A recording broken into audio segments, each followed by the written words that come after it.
What's going on, folks? Eddie here. I hope you're having a fantastic day. It's been a couple of years since I last made a video. If you don't know, it's because my car has been down here at Torque while I was stuck in Canada over the period of COVID. Border crossings now fully open, and I'm reunited with my car.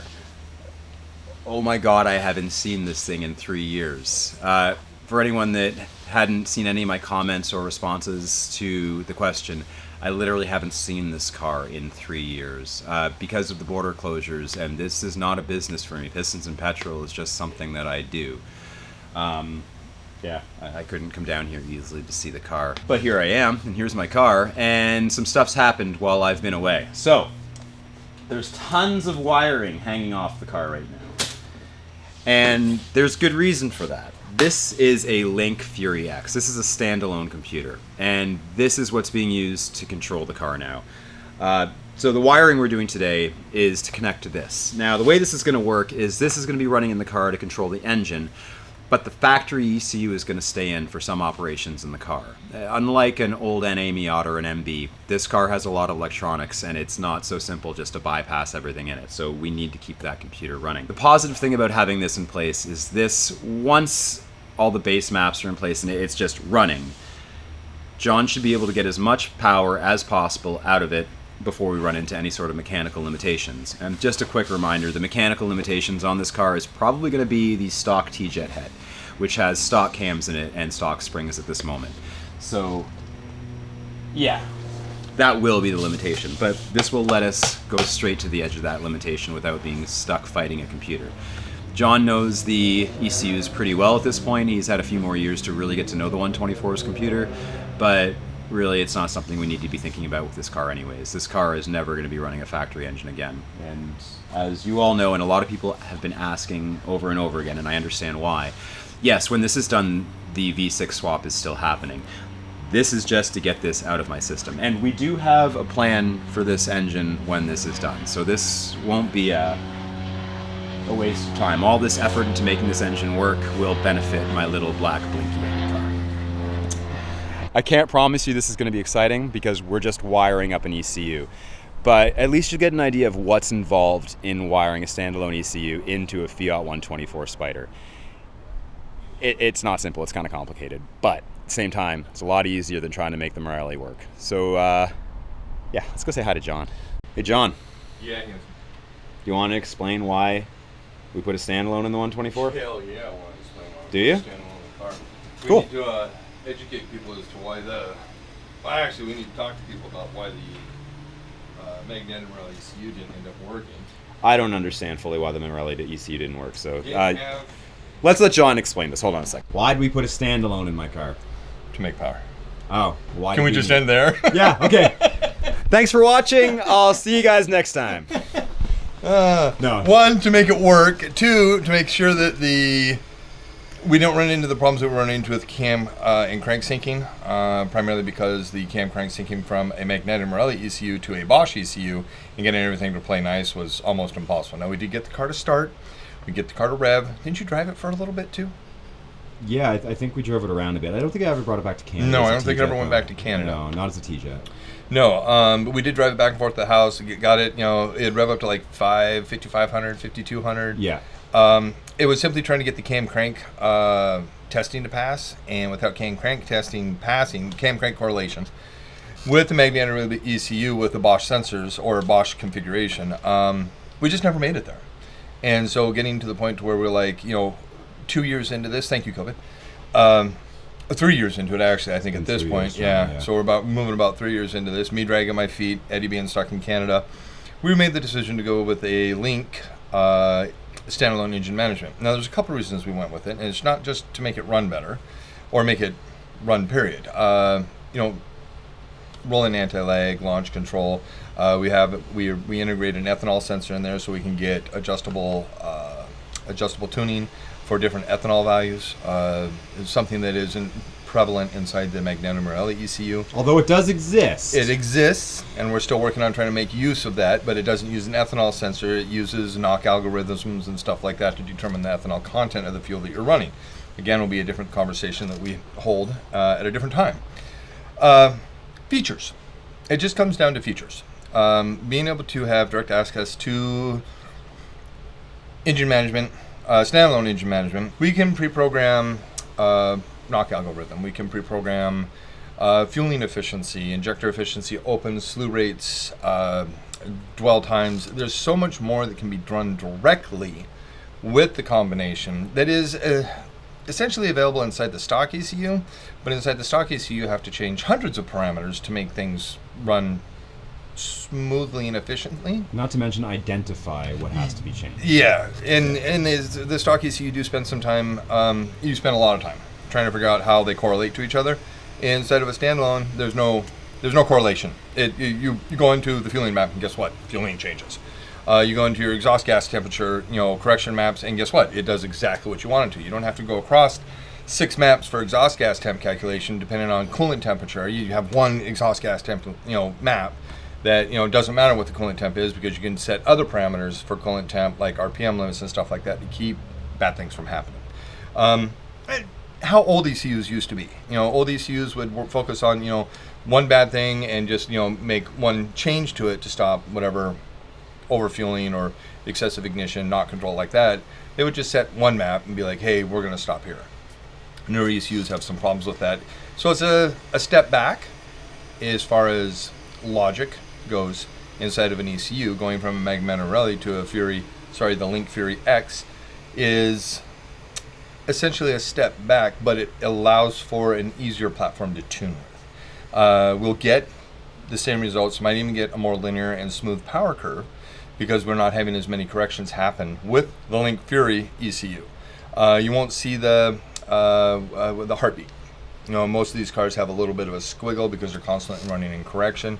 E85 cars, if you see down results from one of those, they normally don't have much correction because E85 is just, forgiving when you're on the dyno or at the track.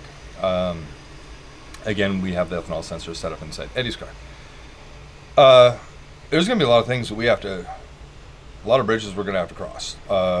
Getting the car running will be a start. We're trying to integrate some of the factory ECU components because, let's be honest, speed control, speed sensitive wipers, stereo control, clutch start push button control.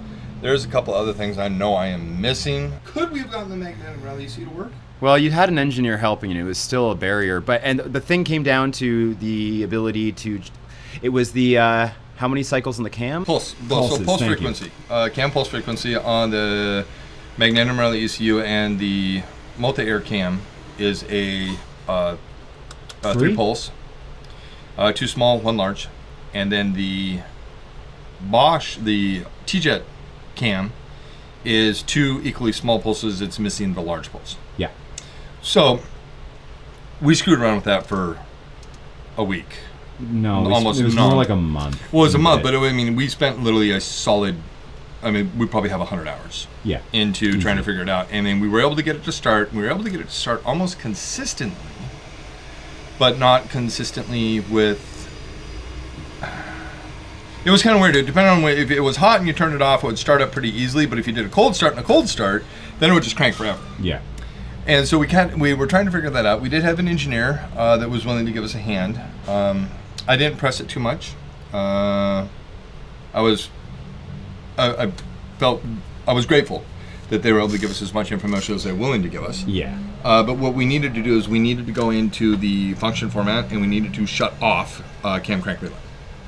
And there's 256 options inside of the function menu, all 0-1, and knowing which one to turn off and reprogram all 256 of them to wait for it to work. Eventually we would have bricked the ECU and cost us a couple $1,000s worth of repair work.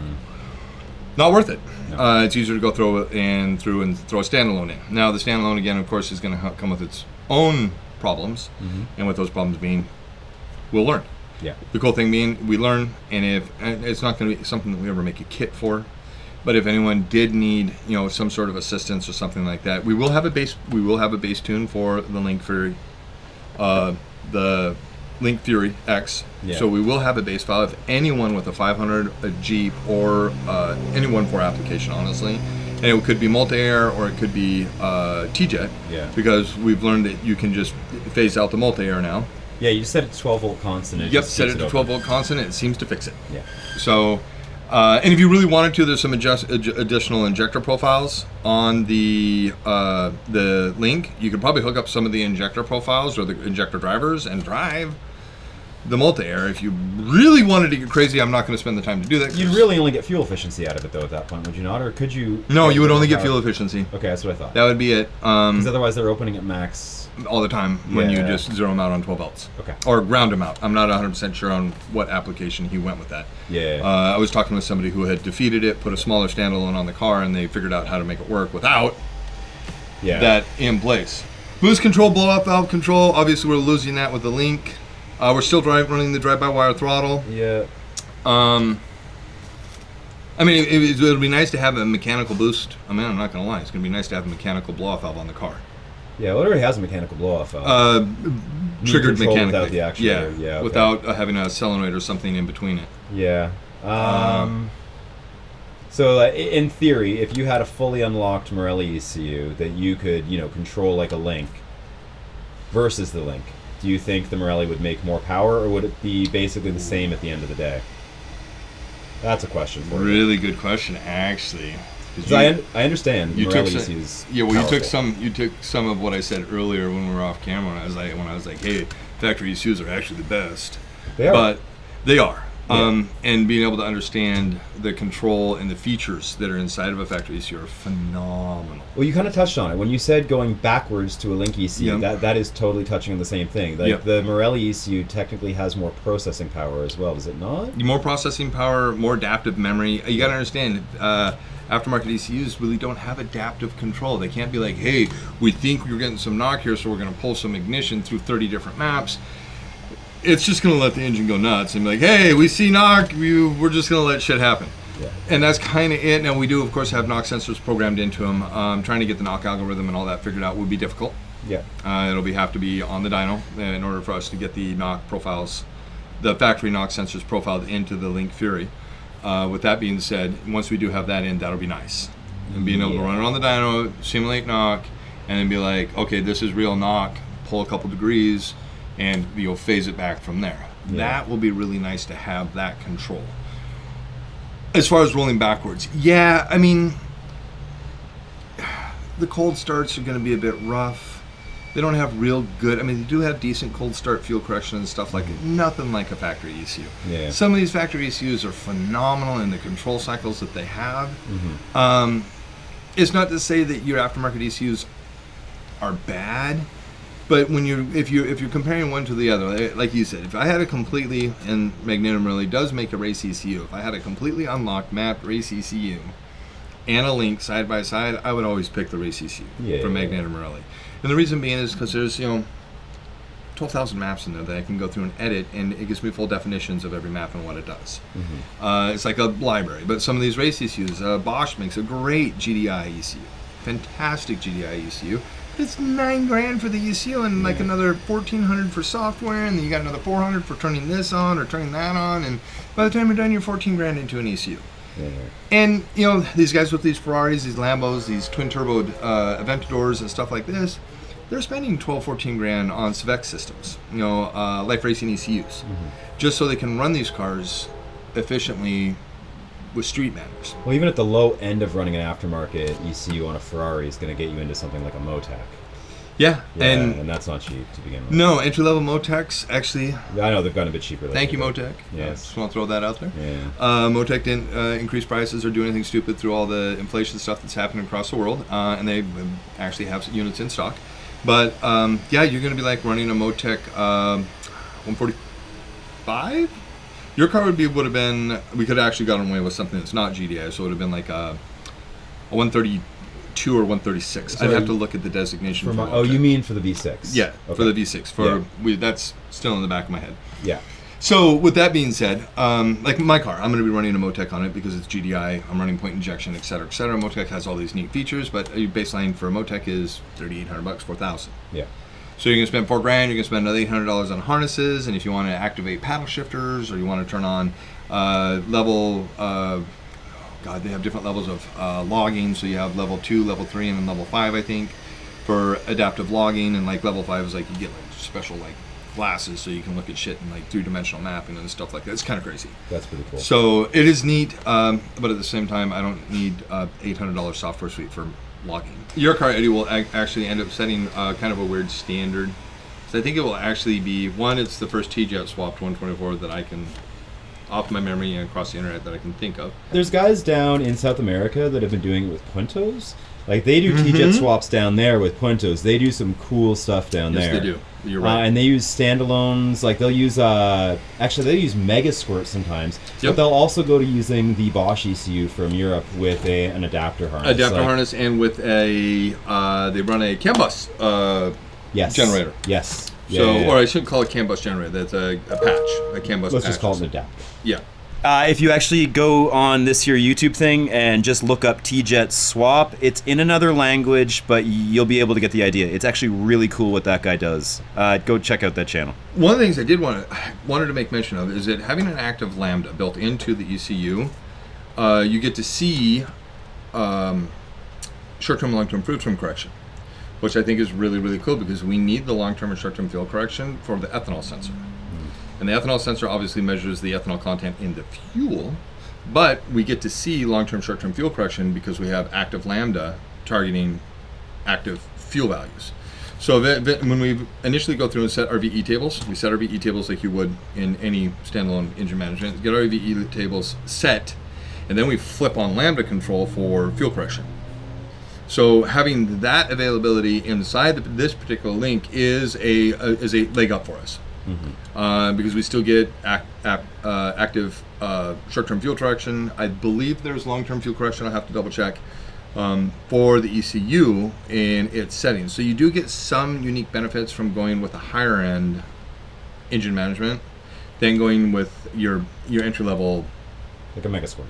Like a MS1 or something that's incredibly simple, where you don't have active lambda correction and stuff like that. It's kind of like you should see how basic the Speedwino is in my Miata. Yeah. This has been a rough go for us too because we went through some growing pains, which is good. The growing pains were good for Torque Motorsports as a whole. We've expanded the shop again. We got some cool stuff inside the shop so we can start doing more in-house work, but having the growth stagnated everything else. Yeah. So, I mean, even my personal cars, I still have the SRT4 up on the hoist. I still have the drag car next door. I have head gaskets need to get put on my Stinger. Again, this isn't about me. This is about getting you taken care of. But well, no, it's the same thing though, because like the last 3 years stagnated me too. Like, it's the other. Okay, so I've been down here for a couple days, and the other day John and I were sitting there talking about cars on his couch when we were done for the day, and it just kind of dawned on me. I hadn't sat there and talked cars with somebody in about 2 years, right? It'd been so long since I'd thought about cars as a primary hobby. I'd actually put cars out of my head for the last 2 years because music and Muay Thai, because the frustration of not being able to come down here and work on my car, like I get a lot of messages from people that are irritated that I wasn't making videos, but if you're one of those people and you were feeling irritated, imagine how irritated I was not being able to see my car, come work on my car, and more importantly, I wasn't able to see John or his family. Like, you gotta understand, I'm down here before COVID. I was down here almost half of my time spending time with him and his family. Every like literally once a month we could guarantee you were going to be down here. Yeah. You were, like showing up for birthdays, 4th of July. Dude, I didn't miss a 4th of July for 3 years straight. You didn't miss our daughter's birthday for like 4 or 5 straight. Dude, yeah. Recitals. You were down here for damn near everything, so you just kind of became part of the family, yeah. Which isn't a problem. No, I like it that way, but like it was anxiety inducing at the end of the day because I was so used to being down here and I liked being down here, and part of my life was literally cut off, and that was really frustrating. Thank you, Bill. And it's kind of funny because it gave a lot of people the impression that, you know, this channel was done and I was gone, which was never the case. And anyone that asked me, I let them know that wasn't the case. Pack your clothes. It's time to go. You'll make new friends. Pack your joys. Stop your tears. I'll let you cry. Come with me. Now tell me why.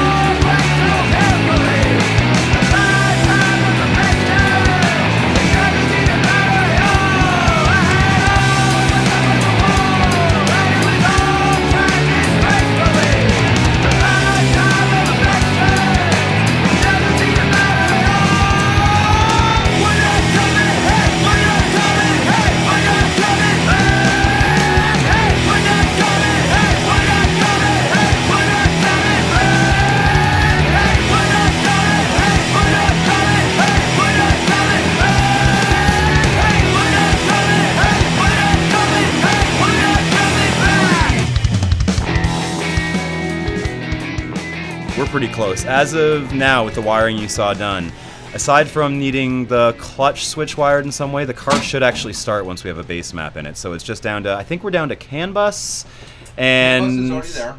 I have to grab something out of the, because they have CAN bus available for the Mazda. Yep. We already know it shares a Mazda system. Yeah. So being that we can drop the CAN bus in for the Mazda system for the outputs, I'm hoping that speed sensitive steering, speed sensitive steering, stereo control, cruise control, dash, RPM, speedometer. I'm hoping all of that with the CAN bus plug-in works, and then it's just a matter of me getting the cam crank sync configured, which is they have a wizard program, and then populating ignition, fuel, VE, injector size, throttle, because we got to test the throttle, obviously. Get the throttle testing, open and close ratios done, and then we can hook up, like I talked about, one of the speed sensors on one of the wheels. Yeah. So we can have vehicle speed, because we have vehicle speed inside of where, if we're going to put vehicle speed inside, that'll give us, inside the Link Fury, that'll give us the ability to do speed-based boost. It'll give us the ability to do some unique features for different engine controls and stuff like that. Which, let's be honest, I mean, we can't put like a 285 tire on the back. No. And we know that this car is going to end up having the potential to make, well, the turbo's good for like 450. So I think with the larger injectors and some E85 in there, 330, 350 is going to be pretty easy. We'll see. The valve train might hold us back still, though. Revs will. The RPM limit, I know, is going to create a problem. I know that the bigger turbo guys get away with 7,600 pretty easily. Yeah. 7,500, I think, will be a safe limit for the turbo, and then we can kind of go forward from there. Yeah. It'll still need valves and... Yeah, but like we talked about, if we do decide to make another swap, or let's say you get tired of 330 or 300 or 280 horsepower. If you get tired of that, then there's an opportunity for us to bang some cams in it, put some springs on it. I can throw that head inside the new CNC, waller out some ports, and we can throw some more boost out with a higher flowing head. Anyhow, I think that about summarizes it for the day. As you saw, the car is mostly done. It's just some stuff John has to do now. It's a little outside of my realm. Not a little, it's a lot outside of my realm. But, that's why we work with John. Thanks for having me back, y'all. It's nice to see you again. I missed your faces, and I'll see you in 2 weeks. Love you. Bye.